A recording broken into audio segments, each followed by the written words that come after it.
Agora são 8h05. A gente estava tentando um contato com a Tânia Mandarino, advogada do coletivo Advogadas e Advogados pela Democracia.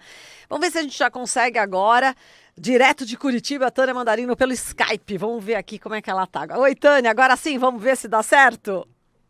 Agora sim, o meu bom dia novamente a você e aos ouvintes. Agora tá perfeito, tá perfeito. Bom, Tânia, a gente estava falando, né, a respeito, né, dessa, enfim, dessa decisão do ministro Dias Toffoli, ele que é presidente do STF, em suspender, né, julgamentos de temas que já estavam previstos, né, meses de antecedência, como a ação que discute a descriminalização do porte de drogas para consumo próprio e também a questão da legalização do aborto em casos de infecção da gestante pelo vírus da Zika, né?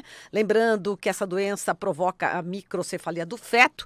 Então, pautas como essas, né, elas acabaram não sendo, enfim, pautadas por conta dessa aproximação, né, do Dias Toffoli com o executivo, com o legislativo, né, com a bancada evangélica. Como é que você está vendo essa aproximação e essa interferência na pauta do STF? Bom, essa aproximação a gente vê como uma coisa monstruosa e assustadora.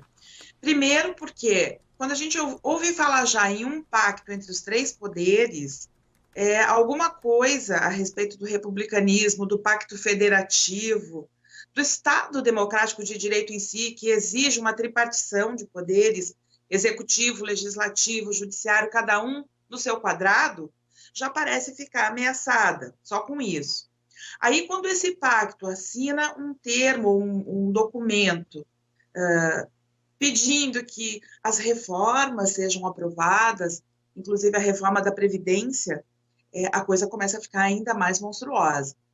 E aí, de consequência, vem essa retirada de pauta de temas que são tão relevantes, mas que, para a conservadora bancada evangélica que acaba pautando esse encontro desses três poderes, são assuntos que incomodam, que eles não admitem, nem em caso de anencéfalos, eles não admitiram quando teve a votação na STF, que autorizou o aborto, né, para casos de fetos anencéfalos.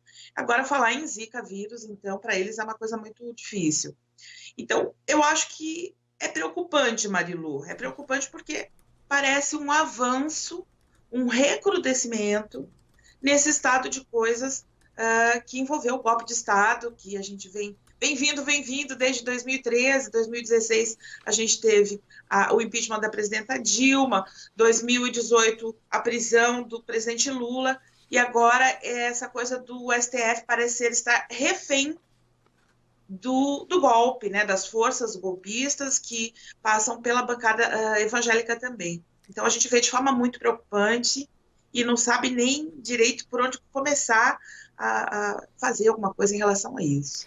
Perfeito. Agora, Tânia, como é que você vê também a possibilidade, né, do ministro Sérgio Moro ocupar a vaga do Celso de Mello no STF e também do juiz Marcelo Bretas, né, ocupar a vaga de Marco Aurélio, futuramente? É o que se comenta. Bom, a gente está falando em monstruosidades e coisas aterradoras, é mais uma delas que me fazem ter pesadelo. Existe um movimento querendo passar a aposentadoria dos juízes, né, a aposentadoria compulsória, que hoje é aos 70 anos de idade, para os 75 anos. Se isso acontecer, nesse mandato do Bolsonaro, ele não nomeia nenhum ministro para o STF. Então, me parece que, num primeiro momento, seria interessante, já que estão querendo mexer em aposentadorias, que comecem pela deles. Até porque nós queremos os juízes velhos. Quanto mais velhos, eu acho que mais sábios, em tese, né, realizar os julgamentos. Se esse projeto avançar, Bolsonaro não consegue nomear nem Bretas, nem Moro. Mas isso sem falar numa possibilidade de reeleição dele, que a gente está num lugar que tudo pode acontecer.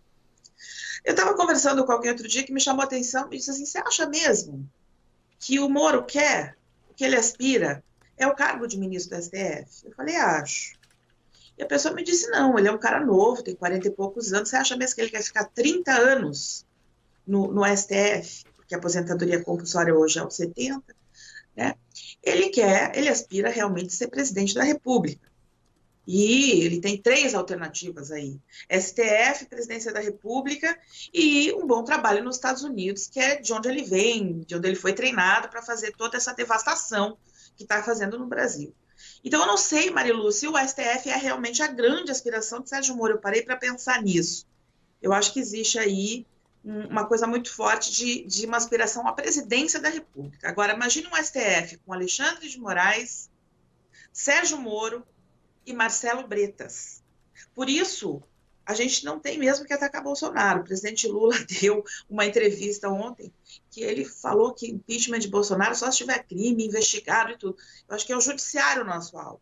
O judiciário é aquele que nós temos que trabalhar agora para que ele volte à institucionalidade.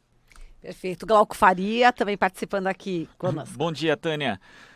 Bom dia, Glauco. Só dando um pitaco em relação a essa questão do ministro Sérgio Moro, é sempre bom a gente lembrar também que o ex-ministro Joaquim Barbosa se aposentou antes, né? Com 59 anos, ele não esperou chegar até o limite da aposentadoria compulsória e quase foi candidato à presidência da República em 2018. Ou seja, o Sérgio Moro poderia ser também ministro do STF, né? Nomeado ministro, e depois de um tempo se aposentar antes e ser candidato também à presidência.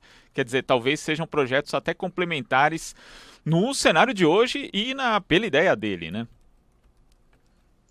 Não é de se duvidar, ele poderia arrumar também um problema na coluna e se aposentar antes, mas a gente tem que pensar que talvez a maior aspiração dele seja realmente a presidência da República. O que você coloca é bem pertinente. Aliás, em estado de normalidade, as coisas funcionam de uma maneira. E em estado de golpe de Estado, como a gente está constantemente, cada vez avançando mais, tudo é possível, Glauco. Ele pode ser ministro, sim, fazer alguns estragos lá no STF, ele já fez aqui, quando era juiz de piso na Justiça Federal, agora ele pode fazer alguns estragos no STF, e depois mais estragos na presidência, sem a gente esquecer que hoje a gente tem a trindade ali na presidência, né? A gente fala assim, derrubar o governo Bolsonaro, daí assume o Mourão. Não, é o governo Moro, Mourão, Bolsonaro, e tem o Guedes ali ainda de penduricalho. Então, os 3 hoje estão governando o Brasil. É Moro, Mourão, Bolsonaro. Qualquer tentativa de enfrentamento tem que ser enfrentamento a esses 3 que fazem parte do governo. Exato. Agora, falando do Moro, né, ainda continuando nessa pauta, falando da entrevista, né, do ex-presidente Lula ao site Tutameia, Diário do Centro do Mundo, ele falou que o Moro é um serviçal, né, dos Estados Unidos. E, enfim, como é que você também analisa, né, essa fala do presidente? Ele, a qualquer custo, né, ele está querendo provar a inocência dele e existe essa realidade, né, que o presidente está falando, de que o Moro parece que está aí a serviço de interesses também norte-americanos, né? Foi muito interessante, Marilu. Vocês estão me ouvindo? Sim, sim. Tá. Foi muito interessante porque até, inclusive, eu estava dentro dessa sala de entrevistas. Eu, como advogada do DCM, entrei e tive o prazer de participar durante essas 2 horas de entrevista. E foi feita realmente essa pergunta para ele, se o Moro era um soldado dos Estados Unidos. E ele diz, não, o Moro não é soldado, ele é um serviçal. Lula me pareceu, nessa última entrevista que deu, muito mais indignado, muito mais irresignado com a injustiça que foi, está sendo e continua sendo cometida contra ele, e realmente com uma disposição muito maior, parece que a disposição dele de provar a sua inocência e enfrentar esses serviçais, como ele mesmo chama, a cada dia aumenta. Parece que quanto mais aumenta o estado de golpe, o estado de exceção, mais aumenta a vontade do presidente Lula também de provar a sua inocência. E ele fez uma convocação, inclusive de uma forma muito sutil, muito inteligente, para que o povo não saia das ruas, sobretudo no dia 14 de junho agora, fazendo a greve geral, né? Ele disse que não se reúne milhões de pessoas assim, com estalar de dedo nas ruas. A gente tem que construir para fazer um enfrentamento desse estado de coisa, inclusive reparar essa injustiça, porque me parece que existe um projeto de prisão perpétua para ele, né? Bom, agora em relação, você tocou no 14 de junho e a gente lembra nessa entrevista que ele diz também é importante, né, a população ir para a rua exigir realmente os direitos, mas é importante também, de uma forma aí paralela, que a sociedade se mobilize e coloque também propostas, né, encaminhe propostas para o presidente Bolsonaro. Aí falando do impeachment, né, que ele não concorda, né, que seja retirado um presidente porque de repente as pessoas ou não gostam ou está fazendo algo que a gente não goste, mas se tiver provas, sim, aí sim possa retirar o presidente da República. Agora, é interessante também como o ex-presidente Lula coloca essa questão, citando inclusive os ex-ministros da Educação reunidos de Ciência e Tecnologia, também encaminhando uma carta, propostas para o atual governo, né? É importante também essas duas coisas, como o Lula determinou, como ele sugeriu. O presidente Lula continua respeitando as instituições, né? Ele entende que, a partir do momento que o Partido dos Trabalhadores lançou um candidato para concorrer com o Bolsonaro, foi legitimado o pleito. Então, na forma que ele coloca, nós temos um presidente legitimamente eleito pelo voto, né?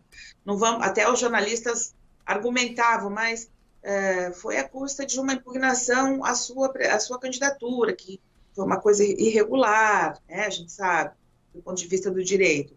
A gente sabe também que foi à custa de um projeto bilionário de fake news, que foi o mesmo projeto que elegeu o Trump nos Estados Unidos. Então, mas o presidente Lula ele não entra nessa discussão dos meios que levaram o Bolsonaro à presidência. Ele me pareceu, né, que ele entende que ele está eleito pelo voto e agora não tem que torcer para dar errado. Me pareceu essa a posição dele. E aí, sim, nesse sentido, ele engrandeceu a reunião dos ex-ministros da Educação, dos ministros e de tudo que pudesse levar, porque ele acredita, talvez, que a crítica pela crítica vazia não vai ajudar em nada. É preciso, me parece que ele pede, sim, uma oposição de participação ali, não dentro, obviamente, né? Mas como oposição. Muito bem. Agora, tocando nesse fake news, né? Você viu que a Justiça Eleitoral só vai revelar em 2023, né? Sobre esses fake news das últimas eleições, né? Pois é mais uma das coisas que a gente vai engolir, né? Por isso que eu digo, é o judiciário hoje o pior algoz do Brasil.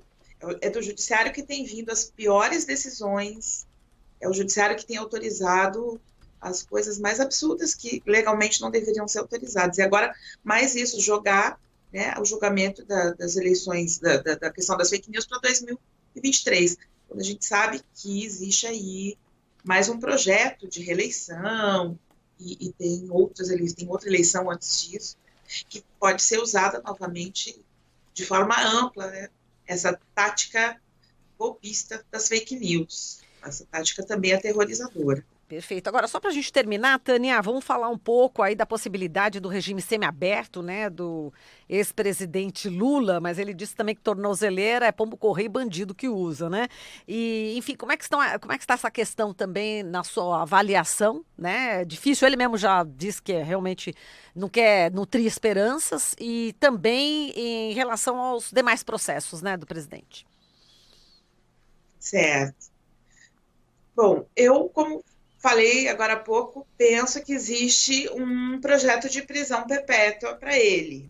E um projeto que vai envolver a prisão de outros membros do Partido dos Trabalhadores, até eles vão tentar, de todas as maneiras, a cassação, a clandestinização do Partido dos Trabalhadores. Agora, no caso específico do presidente Lula, me parece que nós estamos diante de mais uma perversidade.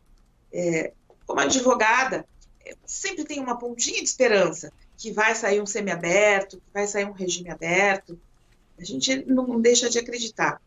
Mas, assim, avaliando como cidadã, como pessoa que está, como todos nós, sofrendo os efeitos disso tudo aí, me parece que a gente vai ter aí uma repetição, Marilu, do que aconteceu em 8 de julho de 2018, que é aquela aquela ilusão de que ele vai ser solto, né, que se dá quando ele teve um habeas corpus deferido pelo Favretto no TRF4, mas aí vem outras forças e atuam para que isso não aconteça. Então, eu acho que até ele tem direito, já cumpriu um sexto da pena com essa redução que o STJ fez, porém, vão acelerar o julgamento e a condenação dele, no caso do sítio de Atibaia, antes ainda, né, desse deferimento desse regime semiaberto ou aberto, para que ele deixe de ser um réu primário e não possa ter direito ao regime semiaberto. Então, aí eles colocam todo o povo brasileiro, toda a militância em estado de vai agora que o judiciário vai funcionar,